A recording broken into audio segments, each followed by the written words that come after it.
Well, welcome to another Friday night. Last time we started a new little series that we're going to do on our nervous system, which to me, it's such an essential part to understand if we want to understand trauma, if we want to understand why we respond the way that we do, and if we want to understand how to heal. And I hope just getting going last week was helpful to you. What we saw is that there's two parts to our nervous system. There's the sympathetic and parasympathetic, the energy and the rest and repair part. Those function differently depending on the state. And the state is determined by whether we feel safe and connected. So if we're feeling safe and connected, we're in that ventrovagal state. If we're feeling in danger, we first go to our 100% sympathetic state. But if fight or flight doesn't work, which is what happens there, then we go to the next state, which is our dorsal vagal, which is 100% parasympathetic, which is dissociation and shutdown. All of that, the nervous system is trying to protect us. So what I want to do today is look at what am I capable of or not capable of in those states. Because in certain states, I might want to be able to do something, but I won't be able to do something. Hopefully, this is just going to be fascinating and give you a whole bunch of insight into things. So let's begin with connection. So do you realize that you can only truly connect with people in a meaningful, intimate, vulnerable, open way when you're in your ventrovagal system, when you feel safe? When you're in your sympathetic system, you're fight or flight, or in your dorsal vagal, you are in dissociation freeze, you can't connect because you're trying to survive. So connection is only possible when you are in your ventrovagal system. Now that's significant to me because I find so many people in our culture who are in survival mode, who are wanting relationships, wanting to connect, but they can't truly connect. They can develop fake connections, but not healthy connections. And so they get very frustrated in their relationships and tend to blame the other person for why they can't connect. But you can only connect when you feel safe. And that means it has to be safe people. You've got to have done work on yourself so that you feel safe within your own body and safe with yourself. So take that farther. Deep listening, being truly present to the other person. That can only happen when you're in your ventrovagal state. When you are in your sympathetic state, fight, flight, or dorsal vagal, freeze, dissociation, you cannot truly do deep listening, truly be present because you're in survival mode. You do not want to be present in the present. You want to be anywhere but the present. So your ability then to have a meaningful, healthy relationship requires being truly present to the other person and deep listening to the other person. Not possible if you're in your sympathetic or in your dorsal vagal state. So important to understand. The next one is self-compassion. So when we're in our ventrovagal state, we are capable of being kind to ourselves, having compassion. But when we're in our sympathetic state or our dorsal vagal state, self-compassion is not possible. We become very negative towards ourselves, which we saw last week. We beat ourselves up. We're critical of ourselves. We think that to survive, we can't go be nice to ourselves. We got to be hard on ourselves. And so all of a sudden we see all our flaws. We see our helplessness. We see how angry we are. We feel anxiety. So there's all kinds of stuff now that causes self-compassion to not be possible. And so to really heal in recovery, we have to get to a point of self-compassion. That means we got to get out of that sympathetic state and dorsal vagal state and live within that ventrovagal state to really develop self-compassion. How about relapse? Do you realize that when you are in your ventrovagal state, when you're feeling connected, loved, safe, when you're open, vulnerable, there you're meeting your 12 needs, relapse is not possible. Relapse only happen when you are in your sympathetic state or your dorsal vagal state, when you are trying to escape the pain, when you are trying to survive. That's when your brain goes to, what can I do to escape this? What can I connect to that's going to make me feel safe? So relapse doesn't happen when you're in your ventral vagal state. So important to understand. So if you relapsed, it's so important to go back and go, okay, I must have been in my dorsal vagal state or my sympathetic state. What caused me to be there? Must be an increase in stress or danger that felt too overwhelming. And so my brain went to, we have to get out of here. We have to escape. We have to medicate the pain. That's what the relapse was about. How about being negative, having a negative bias about everything? Do you realize that when you're in your ventral vagal state, that you see stuff accurately? Yeah, you can see negative, but there's not a bias there. You're not looking for negative. You're not trying to make something negative that's not. You're just seeing positive, negative. You're seeing life as life is. It's only when you're in survival mode, in your sympathetic state or your dorsal vagal state, that all of a sudden you see negative everywhere, because now you're looking for danger. Now you are reading danger in just to be safe. You're reading danger into situations. So your whole approach now is you become more negative towards yourself, towards others, towards the world. Negative, negative, negative. And so if you see negativity growing in you, it's a good warning sign that something in you is causing you to want to switch from your ventral vagal state to your sympathetic state or your dorsal vagal. And so it's starting to look for more and more negative to justify switching to those states. It's feeling overwhelmed. It's feeling stressed out or unsafe. How about empathy and compassion to other people? Again, when you're in your ventral vagal state, it's possible to love others, to have empathy and compassion. You feel safe. You want to connect. You care about people. But when you're in your sympathetic or your dorsal vagal state, empathy and compassion is not possible. I got to protect me. I don't care about you right now. Now, I have to qualify that by saying fawning can happen in your dorsal vagal sympathetic hybrid state, where now I feel in so much danger, I got to look like I'm compassionate to you and have empathy to you and take care of you. But that's not genuine. It's not coming from an open heart. It's coming from a survival place where I am performing so that you don't hurt me. It's not a genuine empathy and compassion. That only happens in the ventral vagal state.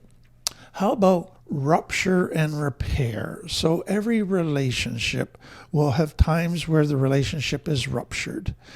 And so the next thing is we need to repair the damage. We need to understand what went wrong, why this rupture took place. We need to make changes. We need to clarify, clear up misunderstandings. And we need to say sorry. We need to change our behavior. All of that is part of rupture and repair. Do you realize that's only possible in your ventral vagal state, where you're able to connect, you're able to feel safe, to assert your needs, to respect them, to have them respect you? Then you can explore without attacking, without getting defensive. Rupture and repair is possible. But if you're in your sympathetic or your dorsal vagal states, rupture and repair is not possible, because now I must win or I must avoid. I can't confront without getting aggressive or defensive or just giving in.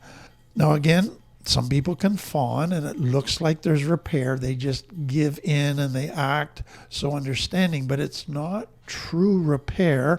It's I'm letting you get whatever you want. I'm going along with it, but I'm suppressing my needs. I'm suppressing what I think is the right way to go, just so we get peace. I'm conforming to you, by not expressing me. That's not true repair, though it looks like it, but it's fawning.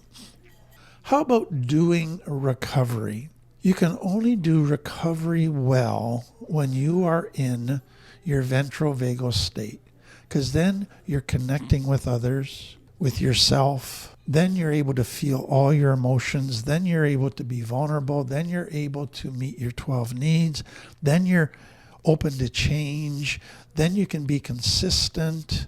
True recovery only happens when you're in your ventral vagal state. It can happen when you're in your sympathetic or your dorsal vagal state. You can do a little bit of growth, but you're only going to get so far. So what happens when a person is in their sympathetic state? Often they begin recovery because they got scared by their last bottom. There's a crisis that happened. Their marriage almost fell apart. Their addiction got really bad. So now they're in fear that things are going to get worse. They need to smarten up. They need to change some stuff. So they come into recovery motivated in crisis mode, driven by fear. And they can do recovery, and it looks like so diligently every day and work really hard. The problem is, as soon as the crisis begins to pass, things start to improve. All of a sudden, their limbic brain isn't in fear mode anymore. They're not in their sympathetic state anymore. And they lose motivation to keep going in recovery. I don't feel like doing it today. Let's just take a break. And so they do the motions of recovery only as long as they feel the crisis. In their dorsal state, they can come into recovery and go through the motions, but their heart's not in it. They're not fully in. They're not fully believing this is going to help. They're still feeling just very much a helpless victim. So again, to do recovery, you can try to do recovery in all the states, but the only one that's really going to work is in that ventral vagal state. So take that farther. Part of recovery is healthy rituals, where you learn to meet your 12 needs. So you learn to eat well, sleep well, exercise, take care of your emotions, take care of relationships. So you develop habits and rituals that you do every day. When you're in your ventral state, you can do those where you are, it feels like you're feeding your soul because your heart's open, you're vulnerable, it feels natural, you walk away and it was a meaningful experience, and you do them in very balanced ways, not just extreme 150% go, go, go. There's a balance between work and rest and all of that. When you're in your sympathetic state, you can do those rituals, and you do them because you should. You do them and you beat yourself up. You drive yourself. There's a sense of urgency. There's a sense, I got to do this perfectly. And you do it 150%. When you're in your ventral vagal state, you can do them, but you're just, again, going through the motions. Often they don't feel meaningful. They feel kind of empty. And so both your sympathetic state and your dorsal vagal state, you're still doing the rituals, but they're not feeding your soul. They're coming from a different place that is getting old, is burning you out, is leaving you feeling empty. So important to understand. Next one connected to that is self-discipline. Self-discipline is when my limbic brain says, I don't feel like doing that today. The cortex comes in and says, we're going to do it today because it's the right thing to do. It's healthy. And so we're going to do it regardless of whether we feel like it or not. So we consistently carry out healthy rituals regardless of how we feel. That's self-discipline.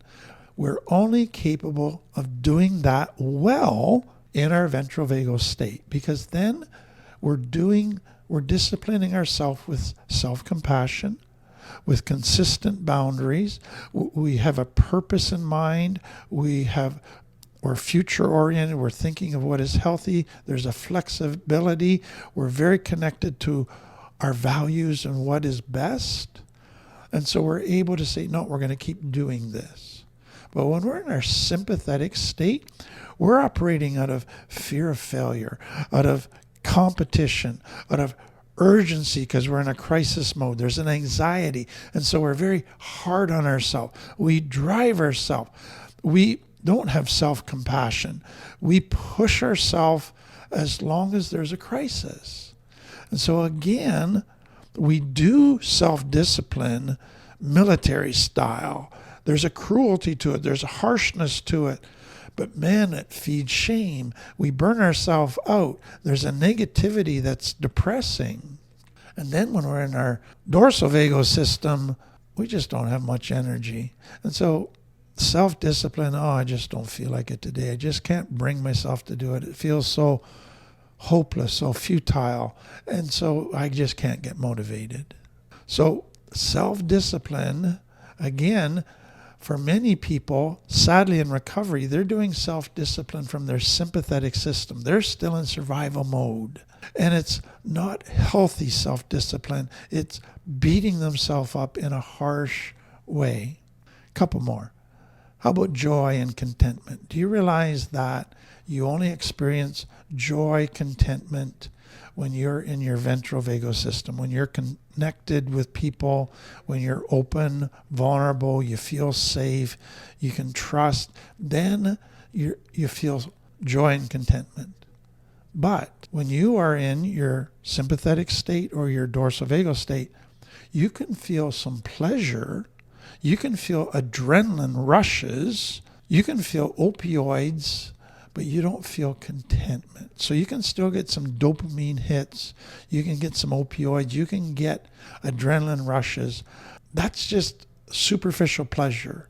There's not a deep sense of satisfaction and contentment and love. Very different. And that's because the brain chemicals are different. In your ventral vagal state, this is the only place your brain is producing serotonin, oxytocin, dopamine because of connection, because of safety. All of that is what makes you feel love, connected, trust, all of that, positive chemicals. When you are in your sympathetic state, your brain is producing cortisol and adrenaline. Now, you may still get a shot of dopamine, but those are mainly negative chemicals. When you are in your dorsal vagal state, your brain is producing mainly opioids. So you're not getting oxytocin.